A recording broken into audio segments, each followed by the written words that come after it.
ज्ञान भी वृद्ध हो गया, वृद्ध हुआ, भक्ति महारानी भी वृद्ध हुए। लेकिन चलते चलते जब वृंदावन में आए तो भक्ति महारानी तो युवा हो गई, पर उनके दोनों पुत्र ज्ञान और वैराग्य वो वृद्ध रह गए। विचार आवे, ज्ञान कब वृद्ध होए, वैराग्य कब वृद्ध होए?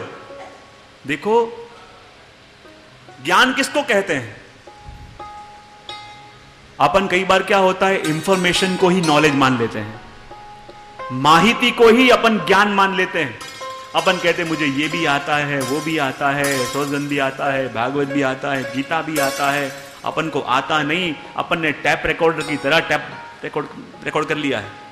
ये इंफॉर्मेशन है, नॉलेज नहीं है। और देखो, ज्ञान में और माहिती में फर्क क्या? जो बाहर से दिया जाए वो माहिती, और जो अंदर से प्रगटे वो ज्ञान। दोनों में फर्क क्या? कि जैसे एक स्विमिंग पूल को भरा जाए और जैसे एक कुआं खोदा जाए। जैसे एक स्विमिंग पूल को भरा जाता है तो बाहर से पानी लेके उसमें डाला जाता है, और जब कुआं खोदा जाए तो पानी बाहर से डाला नहीं होता, ज्यादा का कंकर, कीचड़, पत्थर सिर्फ निकालो और अंदर छुपे पानी के झरने निकल जाते हैं। तो ये मत समझना कि 7 दिन के अंदर मैं आपको कुछ ज्ञान देने आया हूं। मैं कुछ देने नहीं आया, वो वस्तु तो पहले से आपके अंदर है। ये 7 दिन के अंदर से ज्यादा का कंकर, पत्थर, कीचड़ निकालने आया हूं, ताकि 7वें दिन अंदर छुपे वो जल के झरने फूट निकले, वो भक्ति की धाराएं फूट निकले। क्योंकि कुछ देना नहीं है, वस्तु तो पहले से आपके पास मौजूद है। सिर्फ जो ज्यादा का वस्तु ऊपर आ गया है, वो जैसे जैसे दूर होता जाएगा, अंदर छुपी वही प्रेम की धाराएं प्रकट होती जाएंगी। और वैराग्य किसको कहते हैं? कथाओं में बैठे, प्रवचनों में बैठे, सत्संग में बैठे और मन में वैराग्य की भावना जागती है। अरे अब तो प्रभु की सेवा करनी है, अब तो बहुत हो गया, अब तो प्रभु का नाम लेना है, अब तो वैष्णवी जीवन जीना है। यहां पे हो गए तब तक भावना जगेगी। और जहां घर गए, टीवी चालू किया, आगे बोलने की जरूर है। आज जब कथा प्रवचनों में, सत्संग में बैठते हैं और जो वैराग्य जागता है, वो वैराग्य जागा नहीं है, वो मात्र स्थान का प्रभाव है। वो जगह का प्रभाव अपने मन में काम करता है और अपन उसे सत्य मान लेते हैं। आज अपना वैराग्य कैसा है? आज अपन जो व्रत करते हैं वो व्रत भी अपने कैसे हैं? वो अपना वैराग्य, अपना व्रत तभी तक रहता है कि जब तक सामने कोई विषय न आवे तब तक। विवेकानंद एक सच एग्जाम्पल देते हैं, एक चूहे वाला। एक आदमी ने बिल्ली पाली थी और उस बिल्ली को ऐसे ट्रेन किया था कि बिल्ली के माथे पे वो मोमबत्ती लगावे और बिल्ली चुपचाप बैठे और उस मोमबत्ती के प्रकाश में वो गीता का पाठ करता। और सारे गांव में ऐसी प्रसिद्धि फैल गई कि अरे बड़ी भगवत भक्ता बिल्ली है, कोई गए जन्म का महात्मा होगा, पिछले जन्म में कोई वो होगा, ताकि बैठ के बैठी रहती है, गीता का पाठ होता है। लोग दूर दूर से दर्शन करने आने लगे। और जहां लोगों की भीड़ हो, कोई तो भावावेश में आके नारियल फोड़े, कोई मन्नतें मांगे, कोई वो चढ़ावे, कोई वो चढ़ावे। अब एक बुद्धिशाली आदमी भी गांव में रहता था।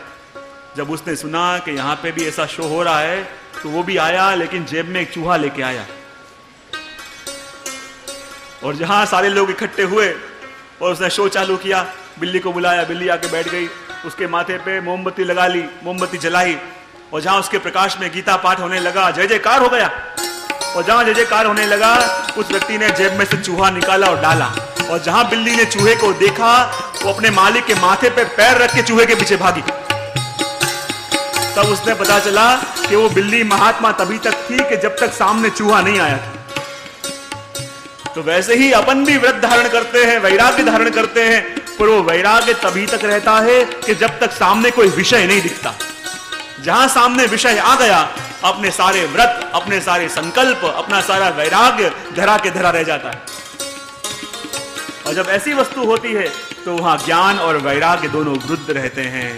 जहां ज्ञान पुस्तकों के अंदर ही रखा पड़ा है, वो वृद्ध हो गया। और ऐसी घटना होने लगी, तब ज्ञान और वैराग्य वृद्ध हुए और भक्ति महारानी युवा हो गई।